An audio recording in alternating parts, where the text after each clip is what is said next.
બધાને મારા જય શ્રી કૃષ્ણ। આજે છે પવિત્ર પાવન પુરુષોત્તમ માસના શુક્લ પક્ષની સાતમ। તો આ સુદ સાતમના શુભ દિને માણીએ પુરુષોત્તમ માસની મહાત્મય કથાનો 7મો અધ્યાય અને વનડિયાની વાર્તા। અધ્યાય 7મો, મળ માસને ઐશ્વર્યની પ્રાપ્તિ। સૂતજી બોલ્યા, હે તપોધન ભાઈઓ, તમે જે પ્રશ્ન કર્યો તે જ પ્રશ્ન નારદ મુનિએ શ્રી નારાયણ ભગવાનને કર્યો હતો, અને પછી શ્રી નારાયણ ભગવાને જે ઉત્તર આપ્યો હતો તે જ હું તમને કહું છું। નારદે પૂછ્યું, એ મળમાસનું અપાર દુઃખ જણાવી વિષ્ણુ ભગવાન મૌન રહ્યા। તે પછી, હે બદ્રીનાથ નારાયણ, તે પુરુષોત્તમ પરમાત્માએ શું કર્યું હતું તે હવે કહો। શ્રી નારાયણ ભગવાન બોલ્યા, હે પુત્ર નારદ, ગોલોકનાથ શ્રી કૃષ્ણ ભગવાને જે ગુહ્ય વચન શ્રી વિષ્ણુ ભગવાનને કહ્યું હતું તે જ હું કહું છું। દંભ રહિત ઉત્તમ ભક્તને સર્વ કહેવું જોઈએ। પુરુષોત્તમનું એ વચન ઉત્તમ કીર્તિ કરનાર, પુણ્યકારક, ઉત્તમ પુત્ર આપનાર, ઘણા બધા પુણ્યોને આપનારું છે। માટે અનન્ય ભક્તિથી તે સાંભળવા જેવું અને આચરવા જેવું છે। શ્રી પુરુષોત્તમે શ્રી વિષ્ણુ ભગવાનને તે વેળાએ કહ્યું, હે વિષ્ણુ, આ મળમાસનો હાથ પકડી તમે અહીં આવ્યા તે ઠીક કર્યું છે। આથી તમે લોકમાં કીર્તિ પામશો। તમે જે જીવને સ્વીકારો છો તેને મેં જ સ્વીકાર્યો છે, અને એમ જાણીને તેને મારા જેવો સર્વોપરી કરીશ। હું મારા ગુણો, કીર્તિ, પ્રભાવ, 6 ઐશ્વર્યો, પરાક્રમો, ભક્તોને વરદાન આપવું અને બીજા જે ગુણોથી લોકમાં પુરુષોત્તમ તરીકે પ્રખ્યાત થયો છું તે સર્વ ગુણો આજથી આ મળ માસને અર્પણ કરું છું। તેમજ લોકમાં તથા વેદમાં મારું પુરુષોત્તમ એવું પ્રસિદ્ધ નામ છે, તે પણ હે જનાર્દન હું આને આપું છું। આનો સ્વામી પણ હું જ થાઉં છું। આના નામથી આખું જગત પવિત્ર થશે, અને મારી સમાનતા પામી આ મહિનો બીજા બધા મહિનાઓની અધિપતિ થશે। વળી જગતમાં પૂજ્ય અને વંદનીય થશે। આની પૂજા, જપ, તપ, દાન, વ્રત કરનાર સર્વ લોકોના દરિદ્રનો નાશ થશે। બધા મહિનાઓ તો કામવાળા છે, પણ આને હું નિષ્કામ કરું છું। સર્વ લોકોને આ મોક્ષ આપનાર થશે। મહાભાગ્યશાળી સંન્યાસીઓ, બ્રહ્મચારીઓ તથા બીજા મહાત્માઓ જેને માટે આહાર રહિત તપસ્યા કરે છે, દ્રઢ વ્રતો કરે છે, ફળ, પાંદડા તથા વાયુનો જ આહાર કરે છે, કામ ક્રોધ ત્યાગી જીતેન્દ્રિય બની ચોમાસામાં પણ વગડામાં રહી ટાઢ તડકો સહન કરે છે, તો પણ હે ગરુડ ધ્વજ, તેઓ મારા અવિનાશી પદને પામતા નથી। પરંતુ જેઓ આ પુરુષોત્તમ માસની ભક્તિ કરશે, તેના પૂજા વ્રત કરશે, તેઓ તો માત્ર એક જ મહિનામાં ઘડપણ તથા મરણથી રહિત તે પરમપદને અનાયાસે પ્રાપ્ત કરશે। એવો મનુષ્ય મારી પાસે આવ્યા પછી જન્મ, મરણ, ભય આદિ વ્યાધિ તથા ઘડપણથી ઘેરાયેલા સંસારને ફરી કદી પામતો જ નથી। આવું વેદ વચન સત્ય છે. આજથી આ મહિનાનો અધિપતિ હું થઉં છું અને હું જ પ્રતિષ્ઠા પમાડું છું અને આને પુરુષોત્તમ એવું મારું નામ પણ હું અર્પણ કરું છું. તેથી આ માસને પૂજનાર ભક્તોની ચિંતા રાત દિવસ મને જ રહેવાની છે. આના એટલે કે પુરુષોત્તમ માસના ભક્તોની સર્વ કામનાઓ હું જ પૂરી કરવાનો છું. હે વિષ્ણુ, મારા પોતાના આરાધન કરતા મારા ભક્તોનું આરાધન મને વધારે પ્રિય છે. અતિશય મૂઢ જેવા જે લોકો આ પુરુષોત્તમ માસમાં જપ દાન આદિ નહીં કરે, સત્કર્મો તથા સ્નાનથી રહિત રહેશે અને દેવો તથા તીર્થો બ્રાહ્મણોનો દ્વેષ કરશે, તે દૃષ્ટો દુર્ભાગી થઈ પારકા ભાગ્ય ઉપર જીવનારા થશે. જેમ સસલાને શીંગડું કદી હોઈ શકે નહીં, તેમ તેઓને સ્વપ્નમાં પણ કદી સુખ મળશે નહીં. જેઓ મને પ્રિય આ પુરુષોત્તમ માસને મળ માસ ગણી તેનો તિરસ્કાર કરશે અને ધર્મ આચરશે નહીં, તેઓ અધર્મ નરકવાસી બનશે અને કુંભી પાક નામના નરકમાં પડશે.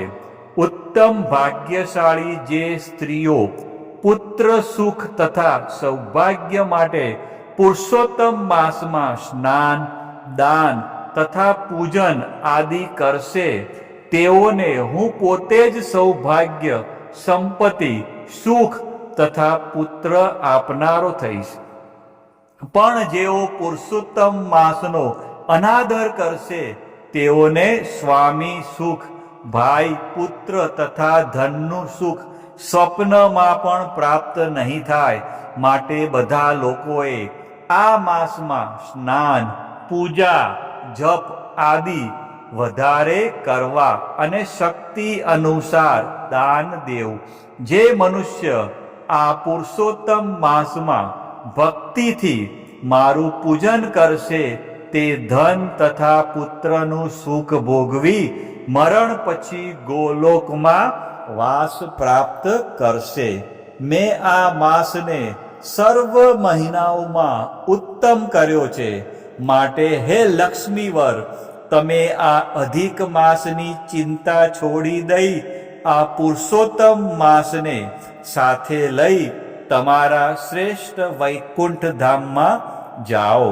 શ્રી કૃષ્ણ ભગવાનનું એ વચન સાંભળી વિષ્ણુ ભગવાને મેઘ જેવી કાંતિવાળા શ્રી કૃષ્ણને પ્રણામ કર્યા અને પછી અતિશય આનંદપૂર્વક એ પુરુષોત્તમ માસને સાથે લઈ જલ્દી ગરુડ પર બેસી પોતાના વૈકુંઠ ધામમાં તે પધાર્યા અને તે દિવસથી મળ માસ પવિત્ર પુરુષોત્તમ માસના નામે ઓળખવા લાગ્યો. શ્રી બૃહદ નારદીય પુરાણ ના પુરુષોત્તમ મહાત્મનો મળ માસને ઐશ્વર્યની પ્રાપ્તિ નામનો 7મો અધ્યાય સંપૂર્ણ. હવે પતિત પાવન પુરુષોત્તમ માસની કથાનું રસપાન કરીએ. વનડિયાની વાર્તા. સોનપુર નામનું એક નગર હતું. નગરમાં એક કન્યા રહે, એનું નામ સોનબાઈ. આ સોનબાઈને 7 ભાઈ અને 7 ભાભી. 7 ભાઈની એકની એક બહેન એટલે લાડકી, એવી કે એનો પડ્યો બોલ ઝીલે. ભાભીઓ એને કાંઈ જ કામ ન કરવા દે, એટલે આખો દિવસ નવરીને નવરી. રસોઈ થાય એટલે જમી લે, પથારી થાય એટલે સૂઈ જાય. સોનબાઈ જેવી રૂપવાન, એવી જ ગુણવાન અને એવી જ ધાર્મિક. સવાર સાંજ દેવ દર્શન જાય, દાન પુણ્ય કરે અને ભજન ભક્તિમાં લીન રહે. વ્રતે કરે અને ઉપવાસ પણ કરે, કથા વાર્તા પણ સાંભળે ને ધર્મ ધ્યાન પણ કરે. એવામાં અધિક માસ આવ્યો, પાવન પુરુષોત્તમ માસ, જીવનના પાપ ધોઈ નાખવાનો પુણ્ય અવસર. 7 ભાભીઓએ વ્રત કર્યા. સોનબાઈએ પણ વ્રત કર્યું. ભાભીની સાથે જ નદીએ જઈ માથાબોળ સ્નાન કરે અને હાથમાં અક્ષત લઈ વાર્તા સાંભળે. આમ કરતા મહિનો પૂર્ણ થયો. એકમનો દિવસ આવ્યો. 7 ભાભી સોનબાઈને કહેવા લાગી કે નણંદબા રે નણંદબા, ચાલો વનડિયાની વાર્તા સાંભળવા. જેણે વ્રત કર્યું હોય એણે વનડિયાની વાર્તા સાંભળવી જ પડે, નહીં તો વનડિયો નડે. આ સાંભળીને સોનબાઈ બોલી કે ના રે બાઈ, ના, મારે તો મારો પ્રભુ ભલો ને હું ભલી. ગુણ ગાવતો એક મારા ભગવાનના, બીજા કોઈની કથા પણ ન સાંભળું કે ન વાર્તા પણ સાંભળું. મારે તો કાંઈ પાપમાં પડવું નથી.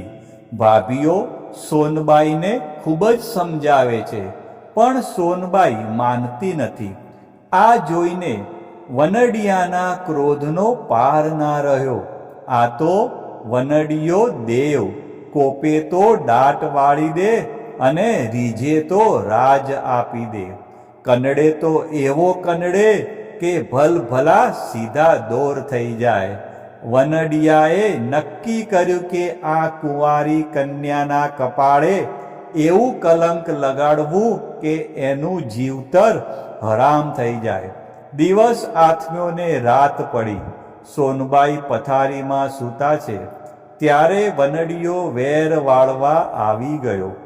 એણે ભમરાનું રૂપ લીધું અને બારણાની તિરાડમાંથી અંદર પ્રવેશ્યો. પછી એણે રૂપના અંબાર જેવા રાજકુમારનું રૂપ ધારણ કર્યું. અબીલ છાંટ્યા, ગુલાલ છાંટ્યા, અત્તર છાંટ્યા અને ગુલાબના ફૂલ પાથર્યા. એવી સ્થિતિ ઊભી કરી દીધી કે કુંવારી કન્યાને તો ધરતી માર્ગ આપે તો સમાઈ જવાની ઈચ્છા થઈ જાય. સવાર પડતા જ નાની ભાભી સોનબાઈને જગાડવા આવી. અંદર પગ મૂકતા જ એની તો આંખ ફાટી ગઈ. એને તો ખાતરી થઈ ગઈ કે નક્કી નણંદબા રાત્રે કોઈની સાથે રંગ રાગ ખેલે છે. એ તો દોડતી ગઈ જેઠાણીની પાસે, જઈને બધી વાત કરી. પાપણના પલકારે આખાય ઘરમાં ખબર પડી ગઈ અને સોનબાઈને બધા ફિટકાર કરવા લાગ્યા. આવી વાત તો પાંખ વગરના પંખી જેવી ગણાય.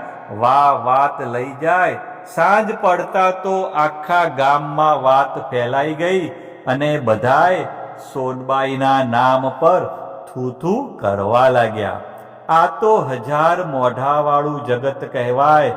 આમે બોલે ને તેમે બોલે. સતી સીતાને કલંક લગાડે. 7 વહુઓ એક થઈ ગઈ અને પોતપોતાના ધણીને વાત કરી.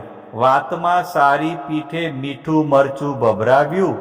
આ તો આખા કુળનું નાક જાય એવી વાત. 7ની આંખોમાં આગ વરસવા લાગી. ગયા બહેન પાસે અને ત્રાડા પડી કે સાચું બોલ નાખ, કોણ છે તારી પાસે આવનાર? નામ જણાવ એનું, નહીતર ધડથી માથું જુદું થઈ જશે. બિચારી સોનબાઈ તો સાવ નિર્દોષ હતી. એણે માથે હાથ મૂકીને કહ્યું, મારા પ્રભુના સોગંધ, સપનામાંય મેં પુરુષનો વિચાર કર્યો હોય તો અત્યારે જ મારો જીવ નીકળી જાય. જો વિશ્વાસ ન આવતો હોય તો ખુશીથી મારું માથું ઉતારી લો. ભાઈઓ વિચાર કરવા લાગ્યા કે હવે શું કરવું. સાંભળેલી વાત પર વિશ્વાસ કરવો કે ન કરવો. ખાતરી કર્યા વગર બેનની હત્યા કરીએ તો નરકે જવું પડે. પહેલા વાતની ખાતરી તો કરવી જ પડે. સાતે ભાઈઓએ આખી રાત જાગીને ઉઘાડી તલવારે ચોકી કરવાનું નક્કી કર્યું. મધરાત થઈ. સાતે ભાઈઓ ઉઘાડી તલવારે આંટા મારે છે. અંદર સોનબાઈ ઘસઘસાટ ઊંઘે છે.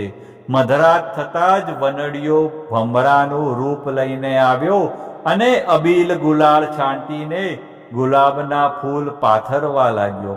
ગુલાબની મહેક આવતા જ સાતે ભાઈઓએ તિરાડમાંથી અંદર જોયું. રૂપાળા રાજકુંવરને જોતા જ પાટું મારીને બારણું તોડી નાખ્યું અને વનડિયા સામે તલવાર ઉગામીને પૂછવા લાગ્યા કે કોણ છે તું? માનવ છે કે દાનવ? ગંધર્વ છે કે કિન્નર? યક્ષ છે કે દેવ? જલ્દી બોલ, નહીતર તલવારના એક ઘાએ માથું જુદું કરી નાખીશ. આ સાંભળીને વનડિયો હસીને બોલ્યો કે મારું નામ વનડિયો દેવ. શસ્ત્ર મને મારી ન શકે, શસ્ત્રો મારો વાળ પણ વાંકો ન કરી શકે. રીજું તો રાજ આપું અને ખીજાવ તો ખેદાન મેદાન કરી નાખું. તારી બહેને મારી વાર્તા સાંભળવાની ના પાડી, એટલે વેર વાળવા આવ્યો છું. આ સાંભળીને સાતે ભાઈઓ ઠંડા ગાર થઈ ગયા અને વિનયથી પૂછવા લાગ્યા કે હે દેવ, શો ઉપાય કરીએ તો તમે પ્રસન્ન થાઓ? ત્યારે વનડિયો બોલ્યો કે એક ઉપાય છે. જો સોનબાઈ વાડને પાડું, પાળને પૂરી, લહેરને લાડુ અને રંકને રોટલો આપ્યા પછી ભક્તિભાવપૂર્વક મારી વાર્તા સાંભળે તો અવશ્ય દોષ મુક્ત થશે.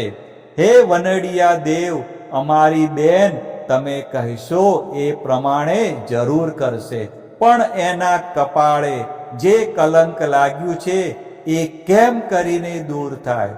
ગામના મોઢે ગળણું કઈ રીતે બાંધવું? એનોય ઉપાય છે, એમ વનડિયો બોલ્યો. નગરના રાજાએ કુળદેવીનું શિખરબદ્ધ મંદિર બનાવ્યું છે. એના પર સુવર્ણનો કળશ ચઢાવવાનો છે. આ કળશ સતી સ્ત્રી વગર કોઈ ચઢાવી ન શકે. રાજા ઢંઢેરો પીટાવીને સતીને બોલાવશે, ત્યારે સોનબાઈને મોકલજો.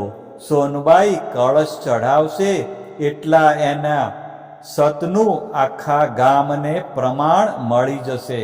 સત્યનું તેજ ઝળહળશે અને કલંકની કાલીમાં દૂર થશે. સાતે ભાઈઓએ વનડિયાને મસ્તક નમાવીને પ્રણામ કર્યા. વનડિયો હસતો હસતો અંતર ધ્યાન થઈ ગયો. સવાર પડી એટલે સોનબાઈએ વનડિયાના કહેવા પ્રમાણે વાડને પાડું, પાળને પૂરી, લહેરને લાડુ અને રંકને રોટલો આપ્યો. પછી અત્યંત ભક્તિભાવથી વનડિયાની વાર્તા સાંભળી. તત્કાળ એ વનડિયાના દોષમાંથી મુક્તિને પામી. આ બાજુ મંદિરનું કાર્ય પૂર્ણ થતાં જ રાજાએ રાજ જ્યોતિષીને તેડાવ્યા અને પૂછવા લાગ્યા કે હે મહારાજ, મંદિરનો કળશ ચઢાવવાનો છે તો એ માટે શું કરવું? એ કૃપા કરીને કહો. રાજ જ્યોતિષે શાસ્ત્રમાં ગ્રહ નક્ષત્ર અને તિથિવાર જોયા.